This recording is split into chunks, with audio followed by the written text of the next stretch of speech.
তো বন্ধুরা, তোমরা কেমন আছো? আশা করছি তোমরা খুব ভালো আছো, আমিও খুব ভালো আছি। সো দেখতেই পাচ্ছ আজকে একটা ভিডিও আমি পোস্ট করছি, সেটা হচ্ছে নিউ ইয়ার কনসার্টের। আর এটা এত সুন্দরভাবে অর্গানাইজ করেছে কনসার্টটা, ফ্রি এন্ট্রি কনসার্টটাতে, এত সুন্দর। আর এটা হয় মালটা, ইউরোপে, ভ্যালেটা বলে একটা জায়গা আছে মালটাতে, ওখানে খুব সুন্দরভাবে অর্গানাইজ করেছে।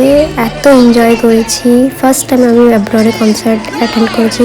আর দেখতেই পাচ্ছি এখানে কাউন্টডাউন অলরেডি স্টার্ট হয়ে গেছে।